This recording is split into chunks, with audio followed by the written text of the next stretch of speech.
there's lots of things that you buy. They come with directions that you never read. Let's just be honest.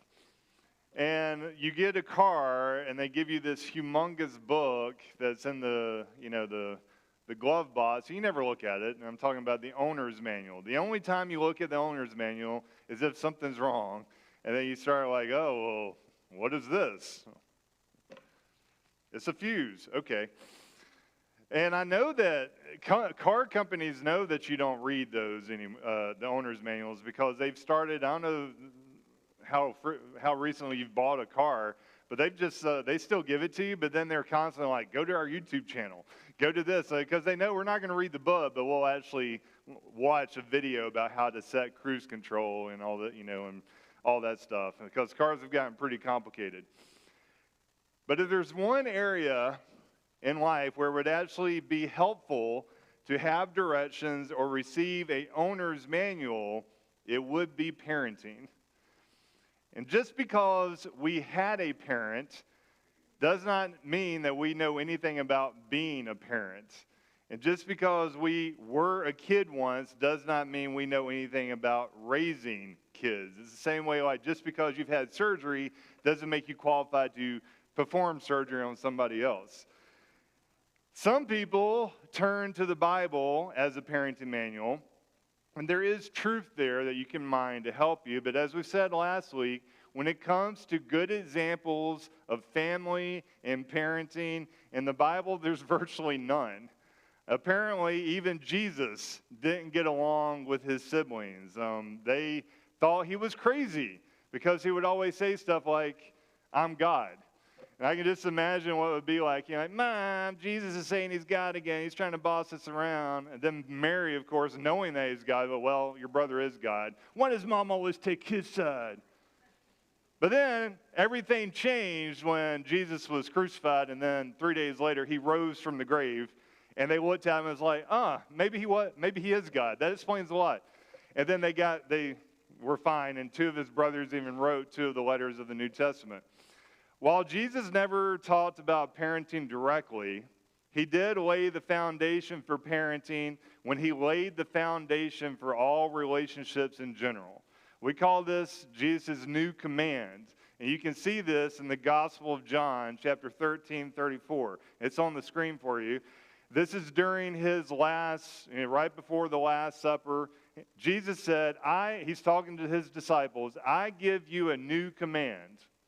Love one another. Just as I have loved you, you also are to love one another. At the core, central tenet of being a Jesus follower is an ethic of putting other people first. It's an ethic of selflessness. Yet nothing brings out our self-centeredness and selfishness quicker or more fiercely than trying to raise another human being. Because our kids come into this world with one agenda. And by the way, it's the same agenda you came into this world. Mine. They're like the seagulls in Finding Nemo. Mine. I want it my way. What's in it for me? And if I can't get it my way, I'm going to get in your way, and I'm going to make your life miserable. That's what your kids are thinking every day. Not really. But it feels that way, right? It feels like they are intentionally trying to ruin your life, but they're not. It's just because there's this clash of wills. There's this clash of selfishness that we have to keep in check. And God uses kids to show us our faults. He has uniquely positioned children to be a flashlight. It's like a tool of sanctification, where you think you're good, and then you have kids, and then he shines a spotlight on everything that's wrong in your heart and everything that you need to correct, because it is not pretty. We use words with an intensity with our kids that we don't use with other people. We use it in an intensity that surprises us, and sometimes we use it in an intensity that frightens us. But we have to learn to manage this tension, because in parenting, hear this, more is caught than taught. More is caught than taught. What I mean by that? I mean that kids learn way more about you from how you act and how you react than they learn from what you say. And when we lose control, we lose influence over them, and we do not want that. So how do we avoid losing control? Well, it's embedded in Jesus' new command. Jesus' command is fueled by a value system of check your ego at the door. Philippians 2 tells us that Jesus, who being in the very nature God, did not count equality with God something to hold on to, but he gave it up willingly to come and live as a human being and to die on a cross in our place. That's how we have to parent. There's very few parents that wouldn't say, I would die for my kid because you love your kid that much. I would die for my kid. I know I would. If it's a choice between me or him, I will gladly sacrifice myself so that he can live.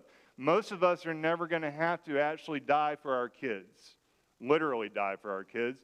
What we have to do instead is have these little deaths that each day you're setting aside what you want and your desires and your needs.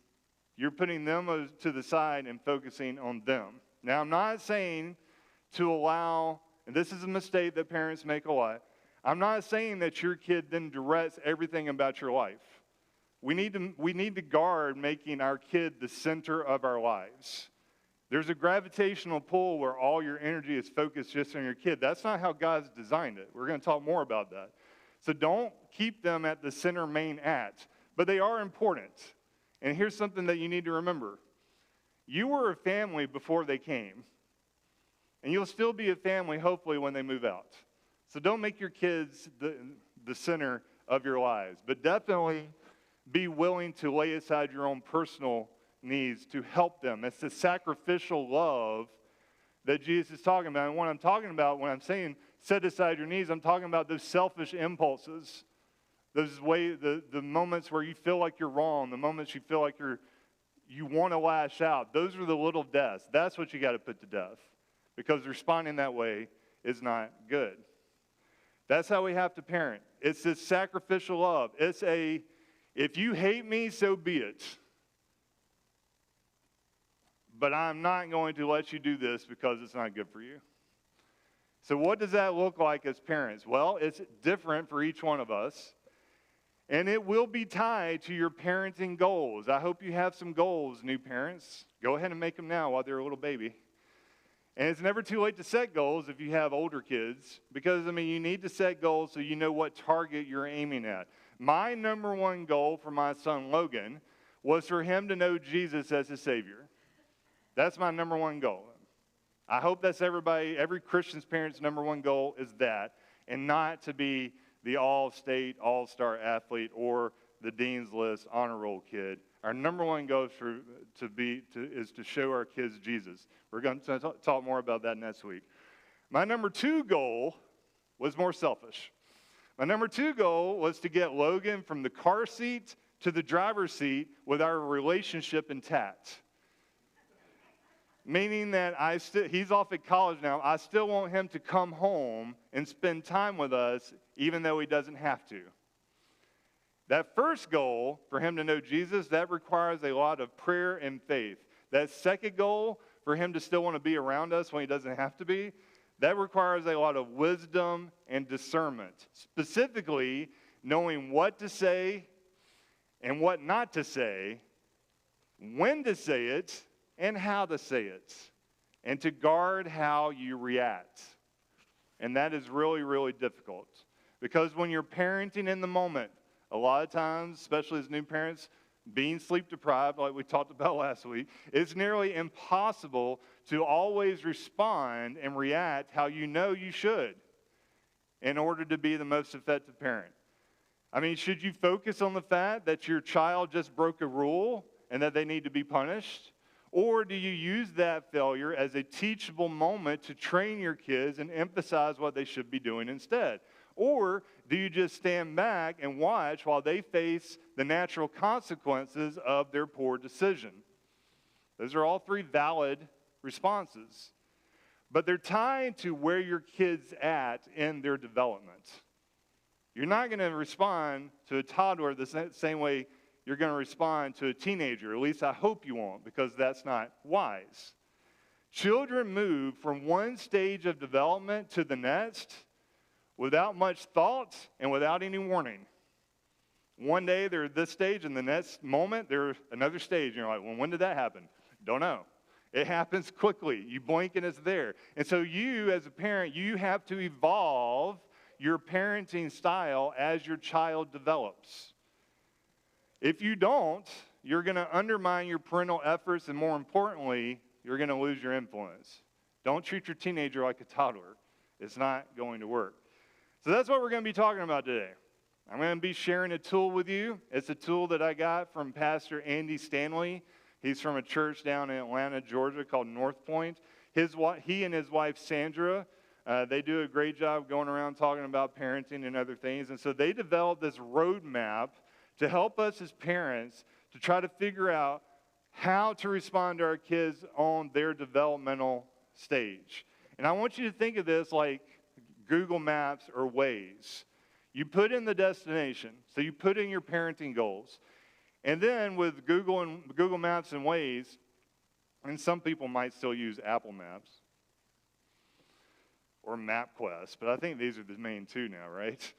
You put in your destination, and then you choose. They even let you choose the best route. And then GPS provides route information and even warns you of police sightings, or hazards on the road. You know, to be like, hey, watch out, there's a car, and they're constantly telling you there's a car on the side of the road, you know, and so you know that, but yet you still have to drive. You know, it's not driving the car for you, at least not yet. So the GPS program is a useful tool for you to get where you're going, and that's all this is. It's called the 4 stages of parenting. It is not the gospel.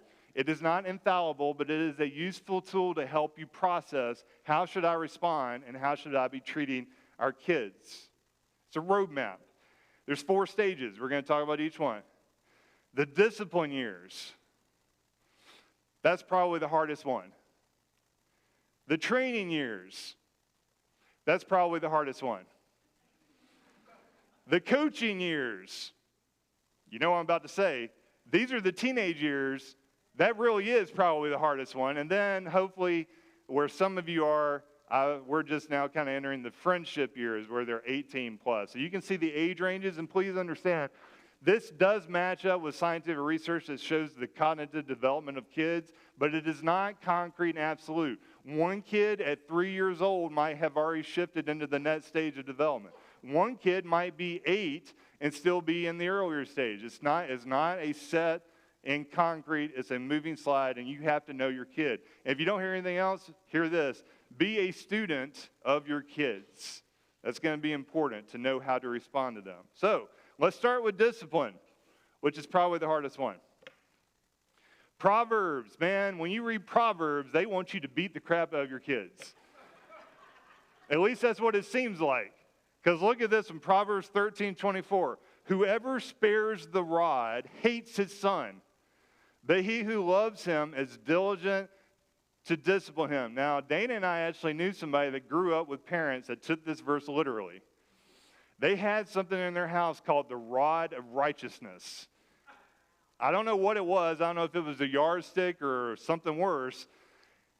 And some of us had that grandmother that would make us go and get a switch, which is even worse because they make you go get it yourself so you can think about what you're doing as you go to break off the switch. And you're trying to be, anyway, that's a whole other thing. I'm not going to spend time about how you should best discipline your kids. We could do a whole sermon about that to weigh the pros and cons of timeout versus, spanking. To be honest, that's above my pay grade. You need to talk to actual professionals and read books about that. But here's the bottom line thing. Whichever method you choose for your family and your kids, there needs to be correction going on. That's what Proverbs is saying. It's not necessarily saying beat the crap out of your kids. It's saying you need to correct them when they make mistakes. That's the important thing in the discipline years. And they are not fun. Because if it's 0 to 5, like I said, there are a large amount of time of that where you're sleep deprived.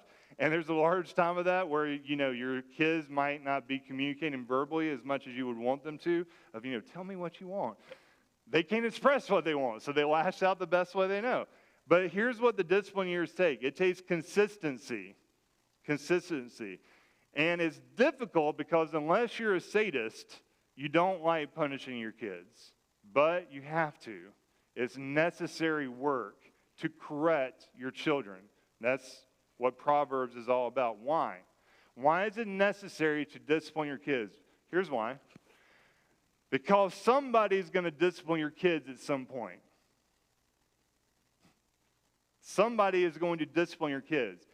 It's either going to be you when they're young and the stakes are low, or as they grow older, they're going to run into more severe and harsher authority figures at some point, whether it's a teacher, whether it's a coach, whether it's a principal, whether it's law enforcement, whether it's a judge. At some point, your kids are going to be disciplined. And the earlier you start, the better it is for them.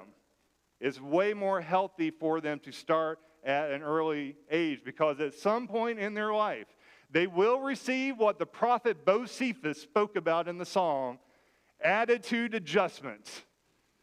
Well, they will use their head for a mop and their butt for a broom. If you don't know who Bocephus is, shame on you. It's Hank Williams Jr. I could quote Hank Williams during the entire time. Each one of these stages has a different song, but I'm not going to. That was just the one for me. You need to remember why you are disciplining them. You are not trying to program robots. You're not. And they're not carbon copies of you. If you haven't figured that out yet, they're not you. You want them, why are you doing it? Because you want them to obey. Why? So that they will be safe. Physically safe sometimes, emotionally safe, mentally safe. You want them to be safe. So you teach your child that their actions have consequences, both good and bad. And your goal should be to strengthen their obedience muscles.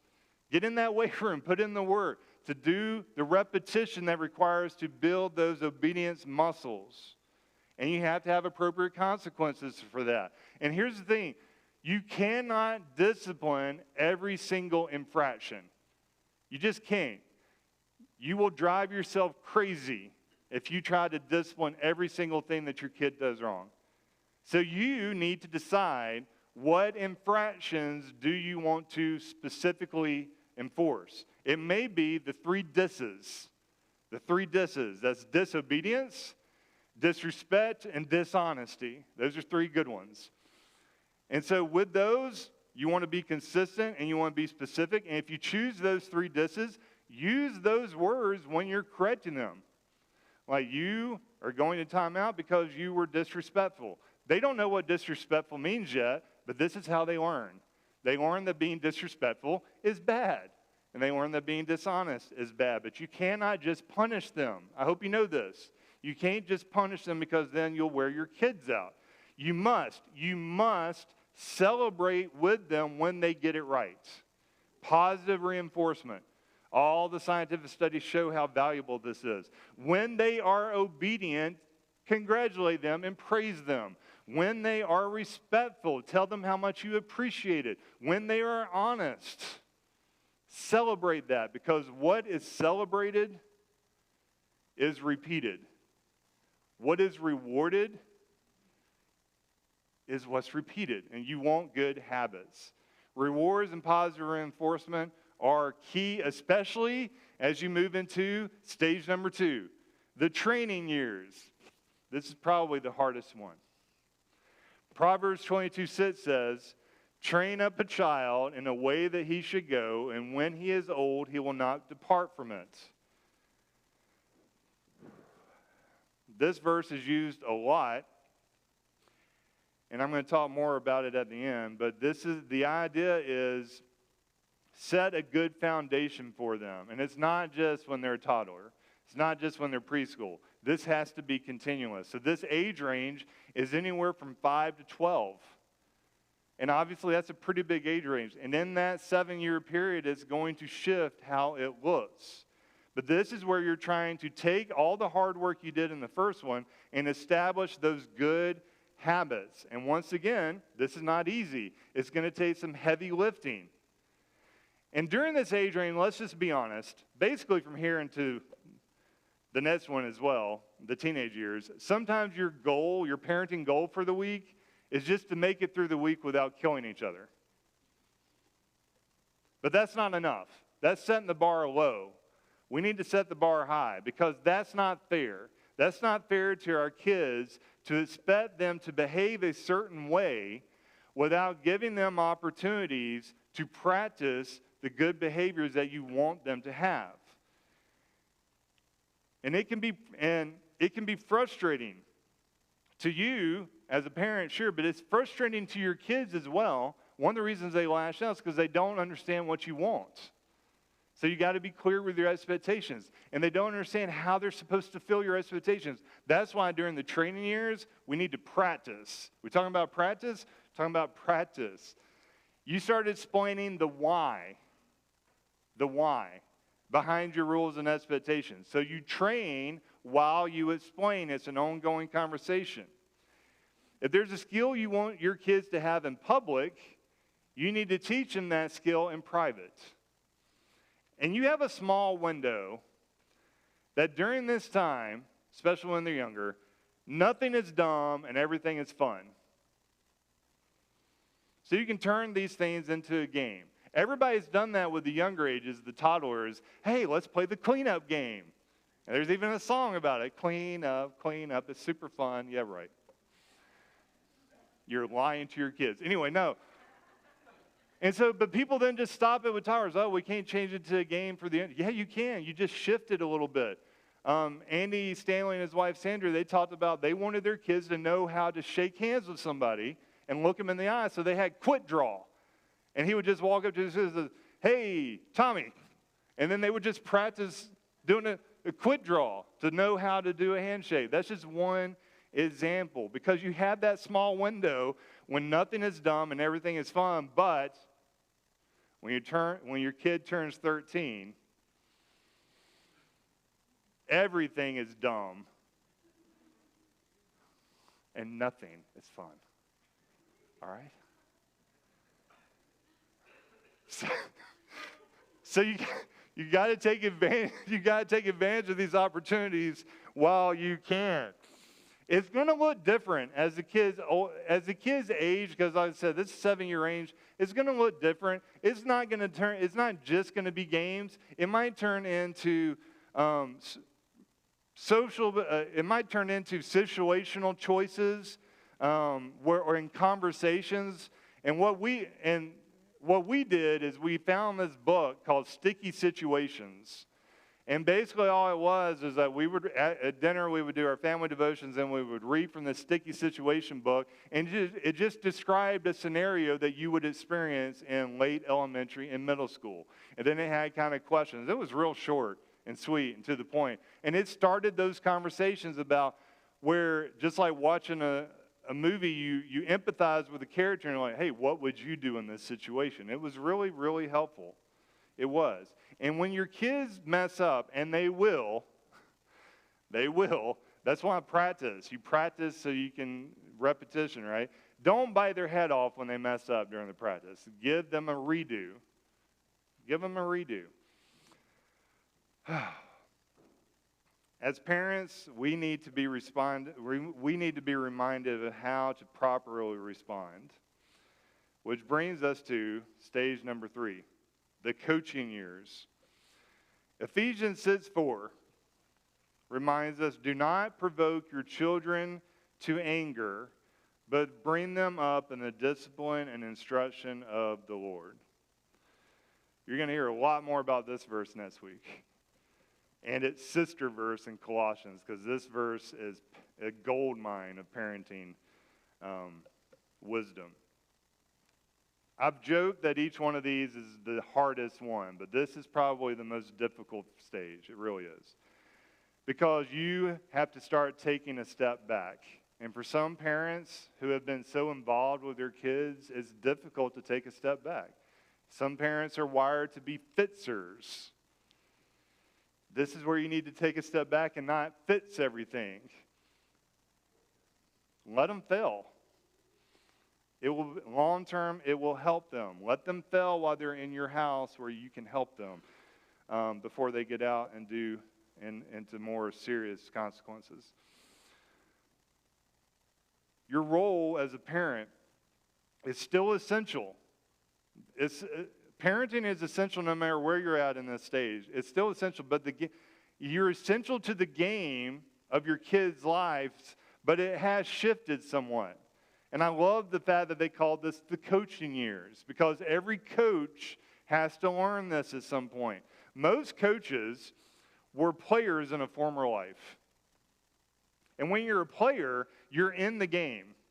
And your actions directly affect the outcome of that game. But when you're a coach, you're on the sidelines. You can't get involved in the game anymore. All you can do is prepare your players to execute the game plan. Some coaches struggle with this, and they do stupid stuff like jumping into drills during practice without any pads and thinking that they can still go against the kids. I don't advise that because you might hurt the kids. But and other coaches, they like to run with the kids, and that's great to start out with. But eventually, maybe running with the kids is not the best idea. But regardless of where you're at in your coaching journey, you encourage the players. You encourage them to respond to the situation according to the practice that you put in. That's why you practice to get ready for the game. And the same thing with parenting during the teenage years. The first two stages, discipline and training, your focus as a parent is on correcting behaviors, correction. But now, in the coaching stage, your focus as a parent needs to be on connecting with your kid. So you move from correction to connection. Because there comes a point in every parent's life when you realize that you cannot control how your child behaves. You just can't. So instead of raging against the inevitability, your goal should be for your kids to keep coming back to you for guidance and support, because they're going to go somewhere. The same way that somebody at some point is going to discipline your kids, when your teenagers are struggling with these issues and have these questions, they're going to go somewhere to ask them. They're going to go online. They're going to go to their friends that doesn't know the difference between their butt and a hole in the ground. That's a coaching euphemism for you. Are they going to go to their friends that are just as dumb as they are because they don't know nothing from nothing? Or are they going to go to you? The single most important way for you to connect with your kids is to cultivate constant conversation. Please hear what I'm about to say, because some of you don't understand how conversations work, because you only talk and you don't listen. Conversations, there's not talking your kids to death the way you do your friends. Conversations with your teenagers is listening to them. When you actively listen, you create an environment where your kids feel that they can safely talk to you about anything. And that's what you want. That's your goal. Too many parents think that they've done this. They think that they've created this safe space, but in reality they haven't. Why? Because when their kids, in those opportunities, in those moments where you've been preparing for, when your kid actually opens up to you and shares something that you were not expecting, you immediately start lecturing them. And you start talking them to death. And that's not what they needed in that moment. They didn't need you to fix it. They needed you to listen. Or worse, and some of us are guilty of this, your teenager has told you something so sacred to them, and they find out that you told somebody else about it.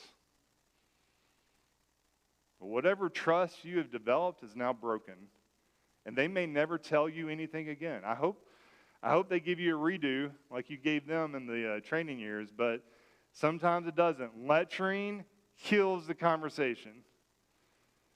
And you don't want them to stop talking to you.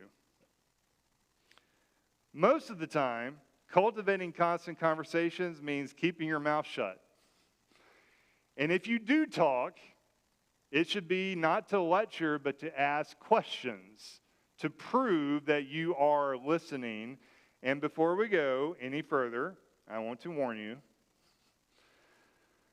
if you succeed in this, and if you get your conversations right, your kids are going to talk to you. Say, oh, that's great. That's what I want. Yes, obviously. But when they talk to you, they're going to share with you some shocking things that you would have never told your parents. You have to prepare yourselves for that, because the number one rule in talking with a teenager is this: do not freak out. And that's not just what you say, it's how you respond with your physical stuff, all right? You cannot freak out.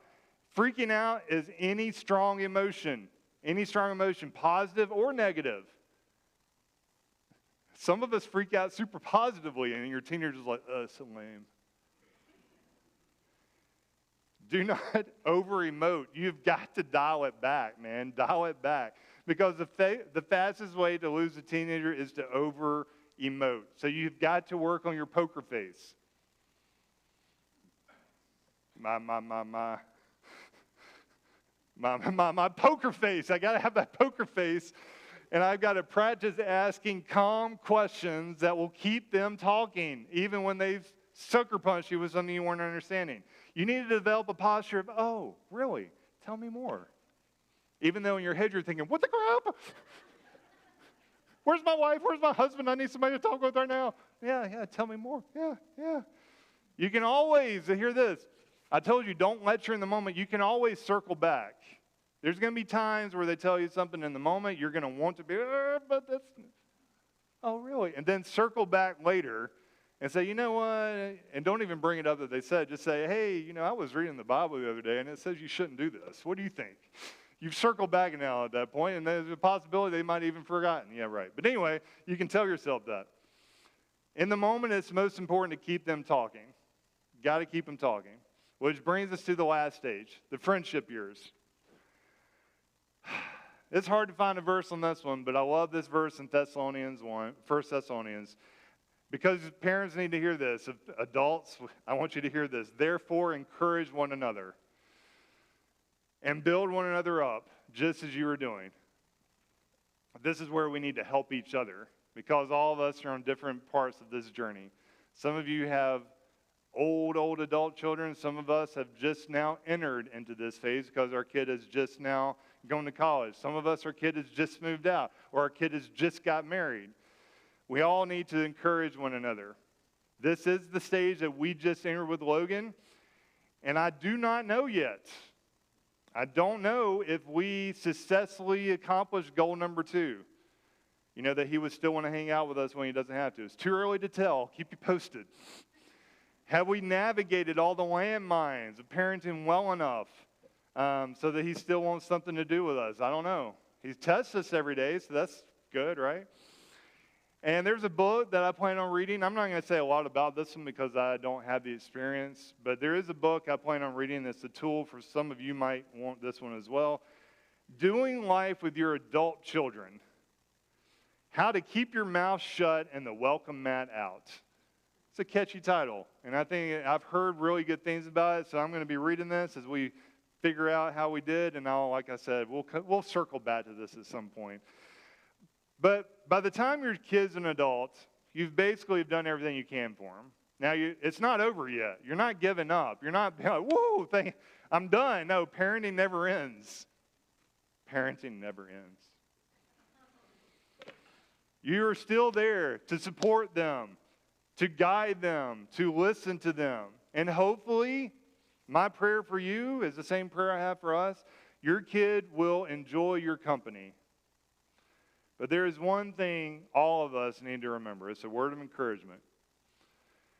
Even if you love your children perfectly, through each stage. You disciplined perfectly. You never lost your temper. You trained them up perfectly. You gave them lots of opportunities to practice. You coached them great. You never freaked out. There is no guarantee that your kids are going to love you back.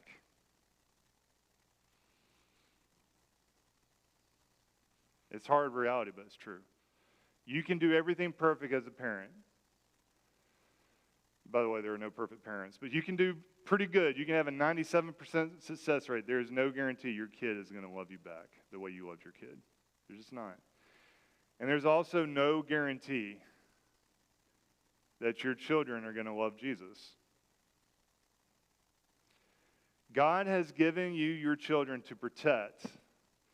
God has given our children to us to disciple. God has not given us the power to save them. Romans 1:16 is very clear. God is the only one with the power to save. As parents, we can do all the right things. We can read all the right books. We can send our kids to the right schools. We can have the most perfect family devotions ever. That never happened in our house, but maybe it does in yours. But it does not guarantee that your kids will be saved. We cannot save them, but we can pray for them. And I encourage you to pray for them. Like 1 Thessalonians says, pray without ceasing for your kids. Start from the first time you hear their heartbeat, for the rest of their lives, pray for them. Pray that their faith will become their own. Pray that Jesus will call them and draw them into them. Pray that they will pursue holiness, that they will love what God loves, that they will hate what God hates. Pray for them constantly. Never stop loving them. And when we love them, no matter how much they might lash out, hurt you, no matter how much they might ignore you, when you love your kids, love them like Jesus loves them. Let's pray.